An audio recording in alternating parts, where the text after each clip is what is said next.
Hello everyone, আমি অঙ্কনা চলে এলাম আরও একটা নতুন ব্লগ নিয়ে বা গল্প নিয়ে। তোমরা যাই বলো না কেন, দুটো জিনিসই কিন্তু অ্যাকচুয়ালি একই। যাই হোক, আশা করছি তোমরা সবাই খুব ভালো আছো, আনন্দে আছো, আর তোমাদের আশীর্বাদে আর ভালোবাসায় আমরাও খুব ভালো আছি। আজকে তোমাদের কাছে নিয়ে এসেছি একটা উইকেন্ডের গল্প।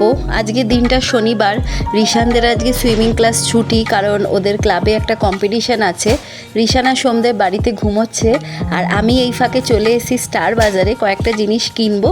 আর তার সাথে সাথে চলো তোমাদেরকে একটু ঘোরাই আমাদের এই স্টার বাজারটা। যদিও তোমরা আগে ঘুরেছো, তাতে কি, আর একবার ঘুরতে ক্ষতি কি বলো। আসল কথা হলো, কিনতে এসেছি একটু কড়াইশুঁটি। আগামীকাল মানে রোববার দিন অনেকগুলো কড়াইশুঁটির কচুরির অর্ডার আছে, তো পেয়েও গেছি। আর দামটা দেখলাম মার্কেটের তুলনায় একটু কমই, তাই কিনে নিয়েছি অনেকটা। আর বাকি টুকটাক একটু কিনবো, কিনে চলে যাব। বাড়িতে গিয়ে রিশান আর সোমদেব দুজনকেই ঘুম থেকে তুলবো। রিশানকে তুলবো এই জন্যেই, কারণ রিশান একটু বেশি ঘুমোলে রাত্রিরে ওর ঘুম আসতে সময় লাগবে। আর সোমদেবকে তুলবো কারণ সোমদেবকে যেতে হবে রিশানদের স্কুলে প্যারেন্ট টিচার মিটিংয়ে। তোমাদের আগেও বলেছি, এই স্টার বাজারে যত তুমি সকালে যাবে তত ফাঁকা থাকে, যত বেলা বাড়তে থাকে ভিড়টা বেশি হতে থাকে। আমাদের পুনেতে এই ধরনের ডিপার্টমেন্টাল স্টোর যেমন স্টার বাজার বা ডিমার্ট হওয়াতে পাড়ায় পাড়ায় যে মুদির দোকানগুলো আছে সেই সব দোকানগুলোতে যাওয়া প্রায় কমেই এসছে। আমরা তো প্রায় যাই না। আমার মনে হয় একটা সুবিধে আছে এই ডিপার্টমেন্টাল স্টোরে, সেটা হলো এক তো ভ্যারাইটি প্রচুর পাওয়া যায়, দুই তুমি নিজে হাতে জিনিসটা ভালো করে দেখে বুঝে কিনতে পারো, সেটার একটা সুযোগ পাওয়া যায়। এখন চলে এসেছি ডালের সেকশানে। আমার কিচেনের ডালের কিন্তু খুব ডিমান্ড, মানে ডালের আলাদা করে অর্ডার থাকুক বা না থাকুক, ডেলি আমাকে ডাল বানাতে হয়, কারণ আমার কিছু রেগুলার মিলের অর্ডার থাকে, মানে যারা রেগুলার মিল নিয়ে থাকে, তো তাদের জন্য আমাকে ডালটা বানাতেই হয় কম্পালসারি। মোটামুটি কেনাকাটি করে এখন চলে এসেছি বিলিং সেকশানে, এখান থেকে সরাসরি বাড়ি চলে যাব। আজকে কি হলো প্যারেন্ট টিচার মিটিংয়ে, কি বললো ওর ক্লাস টিচার? রচনা ম্যাডাম বললো যে ও দুদিন আগে প্রচন্ড লম্ফঝম্প করতে শুরু করে দিয়েছিল, সেই যে হাইপারটা হয় সেরকম হাইপার। তারপর আর কি বলছে, রিশান সেই পূর্ণ রিশানে ফিরে গেছে সেদিন। ম্যাডামকে অ্যাটাক করেছে, বাচ্চাদেরকে ভয় পাইয়ে দিয়েছে। এই রে, তারপর? আর ওই বদমাইশিটা যেটা বাড়িতে করে সেটা ওখানেও করে, জল ফেলে দেয়, সবার বোতল থেকে জল। এ বাবা, ওই জন্য বোতলগুলো নিয়ে নিয়েছিল নাকি? হ্যাঁ। তারপর? আর তাছাড়া বলছে যে গ্রস মোটর স্কিলস গুলো ভালো। তো স্পোর্টস অ্যাক্টিভিটি বলো যেগুলো করায় ওকে নিচে নিচে। তো এবারে তার মানে স্পোর্টস ডে হচ্ছে, অ্যানুয়াল ফাংশন হবে না? না না, অ্যানুয়াল ফাংশনই হবে। তাহলে ওরা স্পোর্টস এর প্র্যাকটিস করছে কেন? স্পোর্টস এমনি প্র্যাকটিস করাচ্ছে তোমার এগুলোর জন্য, অ্যাক্টিভিটি হিসেবে স্পোর্টস প্র্যাকটিস করাচ্ছে, ওটা পার্ট অফ অকুপেশনাল থেরাপি। ও আচ্ছা, তাহলে অ্যানুয়াল ফাংশনের প্র্যাকটিস কবে থেকে হবে? ওটা এপ্রিলে হবে, ওটা 3 মাস আগে থেকে যেরকম প্র্যাকটিস শুরু হয়। আচ্ছা, ঠিক আছে। ভালো কি বলেছো, সেটা কি বললে? ভালো কি বলেছে ওরা? ভালো ওটাই যে অ্যাক্টিভিটিগুলো যেগুলো স্পোর্টস টাইপের অ্যাক্টিভিটি হয় সেগুলো ভালো করছে। আচ্ছা, ক্রস মোটর স্কিলস গুলো ভালো। আর প্রণব স্যার কি বললো? প্রণব স্যারের সাথে দেখা করলাম, ওখানে ম্যাডামের সাথেই প্রায় আধ ঘন্টা 40 মিনিটের কথা হয়েছে। আজ বিকেলে এই সমস্ত কাজ সামলিয়ে বেরোতে একটু লেট হয়ে গেছিল। বেরিয়েই প্রথমে আমাদের বাড়ির কাছেই একটা রোলের দোকানে চলে গেছিলাম। এই রোলের দোকানটা কিন্তু পুনেতে খুব ফেমাস, বিভিন্ন জায়গায় এদের ব্রাঞ্চ আছে। নাম হলো রোলস ম্যানিয়া। এখানে আমরা আজকে দুটো রোল অর্ডার করেছিলাম। এখানকার ভেজ রোল সোমদেবের খুব পছন্দের, তাই সোমদেব নিয়েছিল একটা ভেজ রোল, আর রিশানের জন্য একটা এগ রোল নিয়েছিলাম। আমি তো এখানকার এগ রোল ছাড়া কিছু খেতে পারি না, আর শনিবার ছিল বলে আমি খেতে পারবো না, তাই রিশানের জন্য একটা এগ রোল নেওয়া হয়েছিল। এদের এগ রোলটা কিন্তু প্রায় কলকাতার মতোই, প্রায় বললে হয়তো ভুল হবে, কলকাতার মতোই বানায়, সেই জন্যই এখানকার রোলটা একটু খাওয়া যায়। যদিও ভেজ রোলটা ওরা কিন্তু একদম উল্টোপাল্টা বানায়, ওদের মতো করে বানায়, যেটা কিনা আমার একদমই পছন্দের নয়। আমরা দুজনেই যেমন খেতে খুব ভালোবাসি, রিশানও কিন্তু আমাদের সঙ্গে সমান তালে যোগ দেয়। ও কিন্তু খেতে খুব ভালোবাসে, সে বাড়ির খাবারই হোক বা বাইরের খাবার।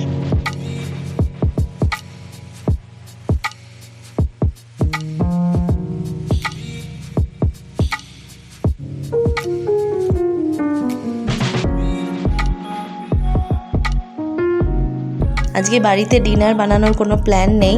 রোল তো একটু খাওয়া হয়েছে, দুজনের পেটটা ভরেছে। আর এখানে নেওয়া হচ্ছে একটু দাবেলি। আমাদের এখানে যেমন বড়া পাও খুব ফেমাস, দাবেলিও কিন্তু খুব ফেমাস একটা জিনিস, তো সেটাই নিচ্ছি। একটা দাবেলি খেলে খুব ভালো মতো পেট ভরে যায়। এগুলোর দাম হয় 15 টাকা করে। বড়া পাওতে যেমন একটা বড়া থাকে পাউরুটির মধ্যে, এখানে একটা আলু মাখা থাকে। শুধু আলু থাকে না, বিভিন্ন সবজি দিয়ে একটা মাখা থাকে, সেটা পাউরুটির মধ্যে দেওয়া হয়। আর বিভিন্ন চাটনি দেওয়া হয়, পুদিনার চাটনি, একটা মিষ্টি চাটনি দিয়ে এটাকে তাওয়ার মধ্যে সেঁকা হয়। এই হলো ব্যাপারটা। এই দাবেলির মধ্যে চিজ অপশানও আছে, মানে এই যে আলুর যে তরকারিটা দেবে তার সাথে একটু চিজও দেবে। তো আমরা চিজ দাবেলি নিচ্ছি না, প্লেন দাবেলি নিচ্ছি। আর এক একজনের একটা করে নিচ্ছি, মানে টোটাল 3টে নিচ্ছি, তাতেই আমাদের ডিনারটা ভালো মতো হয়ে যাবে, কারণ এটা খুব হেভি হয়। দাবেলিটা কিনেই আমাদের বাড়ির পথে রওনা দিয়েছি। এই যে জায়গাটা দেখছো, এটা হচ্ছে আমাদের বাড়ির এন্ট্রান্সটা। বাড়িতে ফিরে আজকে তাড়াতাড়ি ঘুমিয়ে পড়ার প্ল্যান আছে, কারণ কালকে সানডেতে অনেকগুলো কচুরির অর্ডার আছে, তাও আবার ব্রেকফাস্টে, তো তাড়াতাড়ি উঠতেও হবে। চলে এসেছি আরও একটা নতুন দিনের সকালে। অনেকটা সকালে উঠেছি।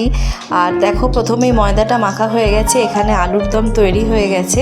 শুধু ওপরে একটু ধনেপাতা আর ভাজা মশলা দেবো। কড়াইশুঁটির কচুরির পুরো রেডি। এইবারে কচুরির সঙ্গে খাওয়ার জন্য একটা আলুর তরকারি বানাবো। আলুর দমটা তো আলাদা অর্ডার, সেটা বানিয়েছি। আর এই আলুর তরকারিটা কিন্তু আমি মাঝে মাঝেই ঘরে বানিয়ে থাকি। এটার মধ্যে দিয়েছি প্রথমেই শুকনো লঙ্কা আর 5 ফোড়ন, তারপরে কেটে রাখা আলুগুলো নুন আর হলুদ দিয়ে ভালো করে নাড়াচাড়া করে নেব। এখানে আমি কোনো লঙ্কা গুঁড়োর ব্যবহার করব না, তাই কয়েকটা কাঁচা লঙ্কা ভেঙে বা গোটা দিয়ে দিচ্ছি।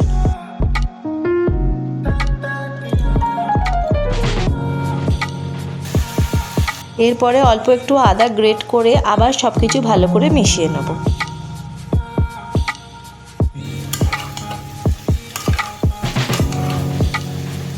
এরপরে ওপর থেকে একটু ধনেপাতা কুচি ছড়িয়ে দেব। যতটা পরিমাণ ঝোল লাগবে তরকারিতে অতটা জল দেব। তারপরে একটা হুইসেল পড়লেই গ্যাসটাকে অফ করে দেবো। আমি একটু ভাজা মশলাও বানিয়ে নিচ্ছি। এটাতে আছে 5 ফোড়ন আর হাফ শুকনো লঙ্কা। গ্যাসটা যখন অফ করে দেবো, লিডটা খোলার পর ওপর থেকে মশলাটাকে ছড়িয়ে দেবো। আলুর তরকারিও হয়ে গেছে, আলুর দমটা তো তোমাদের দেখিয়েছি, হয়েই গেছে। এইবারে কচুরিগুলো তাড়াতাড়ি করে ভেজে যা যা অর্ডার আছে সবকটাকে পাঠিয়ে দেবো।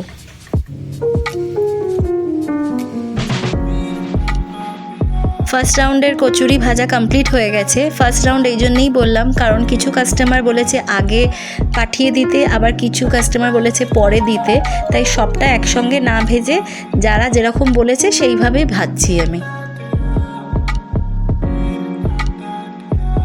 যারা যারা জানে আমার এই ছোট্ট ব্যবসার ব্যাপারে, তারা অনেকেই আমাকে মাঝে মাঝে প্রশ্ন করে, আচ্ছা রান্নাটা তো তুমি করো, ঠিক আছে বুঝলাম, প্যাকিংটাও কি তুমি করো?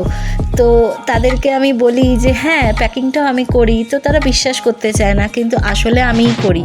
মানে বলে না, জুতো সেলাই থেকে চণ্ডীপাঠ, এই আমার এই ছোট্ট ব্যবসার যা কিছু, মানে বাজার থেকে বলো, জোগাড় করা থেকে বলো, প্যাকিং, রান্না করা, বাসন মাজা, সবটা আমিই করি।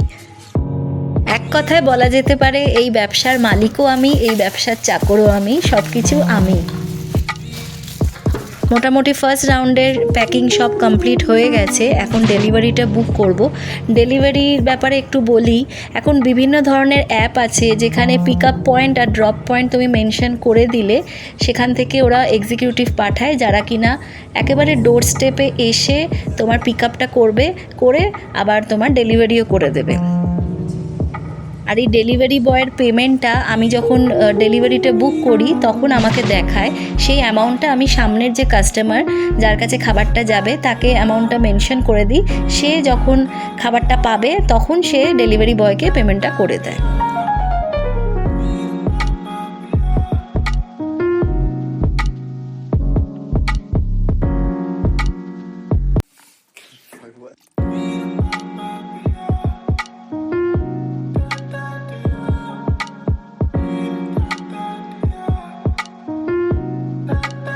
মোটামুটি সকালে যা যা ডেলিভারি ছিল, মানে ব্রেকফাস্টে যে যে আইটেমগুলো যাওয়ার ছিল সেগুলো হয়ে গেছে সবকটা ডেলিভারি। একটু বারান্দায় এসছি, আর এই দুটো ফুল দেখাবো বলেই মেনলি এসছি। কি সুন্দর লাগছে দেখো। আর এখানে এই জবা গাছটা, তোমাদের তো আগেই দেখেছি এই জবা গাছটা। এখন ঘড়িতে 8:30 পৌনে 9টা বাজে, আর ওই দিকটা দেখো পাহাড়টা দেখা যায় সবসময় আমাদের বারান্দা দিয়ে, কিন্তু এত কুয়াশা পড়েছে না, পাহাড়টা এখন আর দেখা যাচ্ছে না। আর এই দিকটা কিন্তু রোদও উঠে গেছে হালকা হালকা।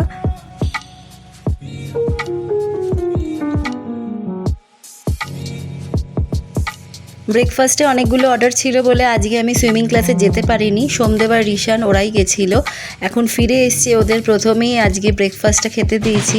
অবভিয়াসলি কিচেনে কড়াইশুঁটির কচুরি হবে ব্রেকফাস্টে, ওরাও খাবে। রিশানও এখানে বসে পড়েছে, আর সোমদেবেরও খাওয়া দাওয়া চলছে, আমিও খাচ্ছি। রিশান এই ধরনের খাবার খুব সুন্দর, খুব স্বাচ্ছন্দ্যেই খেতে পারে। ড্রাই যে কোনো খাবার ও নিজে নিজেই খাওয়াটা পছন্দ করে। আর তোমাদেরকে একটা জিনিস দেখাই, আমাদের এখানে অনেক সাপ্লায়ার আছে যারা কলকাতা থেকে সবজি আনে, তাদের থেকেই নিয়েছি এই শিমগুলো। আমার কিচেনে শিম ভর্তা কিন্তু খুব ভালো চলে, তাই শিম এনেছি, আরও পেঁয়াজ কলিও আছে।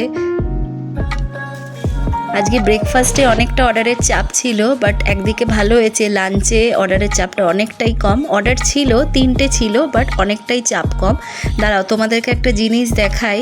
সোমদেবের এক বন্ধু কিছুদিন আগে ওর ছেলে হয়েছে, তো তার অন্নপ্রাশনের ইনভিটেশন আমাদের বাড়িতে এসে করে গেছিলো, তাই কার্ডটা তোমাদের দেখাচ্ছি আগে।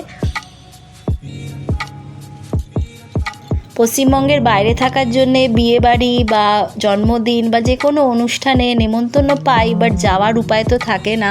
বাট পুনেতে বসে একেবারে ট্র্যাডিশনাল ওয়েতে, মানে কার্ড পেয়ে নেমন্তন্ন পাওয়াটা আমাদের কাছে একটা বিশাল আনন্দের ব্যাপার, প্লাস ভাগ্যের ব্যাপারও বলা যেতে পারে। তো এই ইনভিটেশনটা আজকেই আমরা 1টা নাগাদ বেরোবো। এখানে বানের বলে একটা জায়গা আছে, সেখানেই যাব। খুব বেশি দূর নয় আমাদের বাড়ি থেকে, 15-20 মিনিট লাগে। চলো আমরা রেডিও হয়ে গেছি, আমাদের ফাইনাল লুকটা দেখাই। আমি আজকে শাড়ি পরেছি। শাড়ি আমি খুব একটা পরতে পারি না, খুব একটা বললে ভুল হবে, একদমই পরতে পারি না, কোনো রকমে পরি, বাট মাঝে মাঝে পরতে কিন্তু বেশ লাগে। তাই শাড়িটা পরলাম। রিশান একটা জিন্স আর টি শার্ট পরেছে, আর সোমদেবের এই কুর্তাটা মনে হয় তোমরা দেখেছো, ওটাও পুজোতে কিনেছে।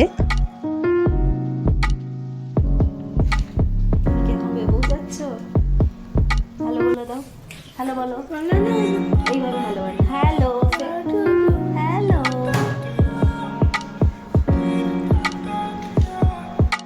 চলো আমরা 3জনেই রেডি হয়ে গেছি, এখন লিফটে আছি। একটা ওলা অটো বুক করে নিয়েছি, 15-20 মিনিটের মধ্যে ম্যাক্সিমাম পৌঁছে যাব।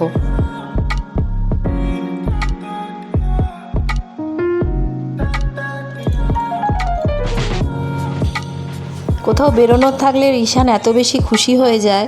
তোমাদের তো আগেও বলেছি, আমি অ্যাকচুয়ালি বেড়াতে খুব ভালোবাসি, আর আমার মতো হয়েছে রিশান, ও খুব ভালোবাসে বেড়াতে যেতে। চলো আমাদের অটো এসে গেছে, আমরা বসেও পড়েছি। এখন তো আর তেমন কোনো কাজ নেই এদিক ওদিক রাস্তা দেখা ছাড়া। আর আমি যখন দেখছি রাস্তাঘাট তোমাদেরকেও একটু দেখাই। এই রাস্তাগুলো তো মনে হয় তোমাদের চেনা, এগুলো আমার বাড়ির সামনেরই রাস্তা। আর এখানে দেখো দত্ত মন্দির, আমাদের বাড়ির উল্টো দিকে যে মন্দিরটা, এটা কি সুন্দরভাবে সাজিয়েছে। অ্যাকচুয়ালি সামনে দত্ত জয়ন্তী আসছে, সেই জন্যেই।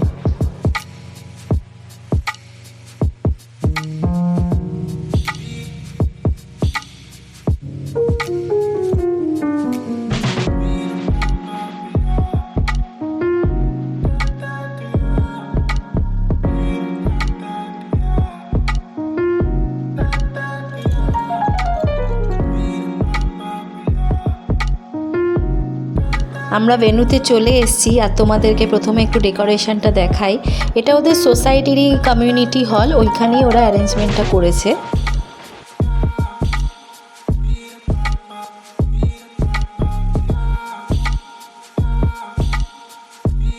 এই যে আমাদের মেন যে হোস্ট, ওনাকে পাওয়া গেছে, ওর নাম হচ্ছে দেব্যাম।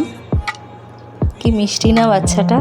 আমি নিইনি, আমি যদিও এক সন্তানের মা, কিন্তু কেমন যেন অনেক দিন আগে মা হয়েছি, তো এত ছোট বাচ্চাকে কোলে নিতে কেমন যেন একটু ভয়ই লাগছিল। ভেবেছিলাম আমাদের যাওয়ার আগেই অন্নপ্রাশনটা হয়ে যাবে, বাট সেটা হয়নি লাকিলি। এখন অন্নপ্রাশনের অনুষ্ঠানটা চলছে, বাচ্চাকে মুখে অন্ন দেওয়া হচ্ছে। অন্নপ্রাশনে আসার আনন্দ যেমন ছিল, আরেকদিকে একটা টেনশনও কাজ করছিল, কারণ রিশানকে নিয়ে আমরা ওখানে ঠিকমতো থাকতে পারবো কি না, কারণ রিশানকে না একদম প্রেডিক্ট করা যায় না। ও এই মুহূর্তে ভালো, আবার পর মুহূর্তে খারাপও হয়ে যেতে পারে। তো আমরা ওকে ভালোভাবে ম্যানেজ করতে পারবো কি না সেটা একটা চিন্তা ছিল, বাট লাকিলি ভগবানের আশীর্বাদে ও খুব ভালো ছিল ওখানে। ওকে নিয়ে আমাদের কোনো অসুবিধে ফেস করতে হয়নি। বিকেলের দিকটা আমরা তিনজনে একটু হিঞ্জেবাড়ি সাইডে গেছিলাম। রবিবার বিকেল বলে কথা, বাড়িতে থাকা যায় না। যাই হোক, আজকের গল্পটা এখানেই শেষ করলাম। তোমাদের ভালো লাগলে প্লিজ লাইক শেয়ার করে দিও, আর যারা নতুন দেখছো চ্যানেলটাকে সাবস্ক্রাইব করে দিও। আর তোমরা সবাই খুব ভালো থেকো, নিজেদের খেয়াল রেখো। খুব শিগগিরই আবার চলে আসবো আরও একটা গল্প নিয়ে। ততক্ষণের জন্য তোমাদের সবাইকে টাটা।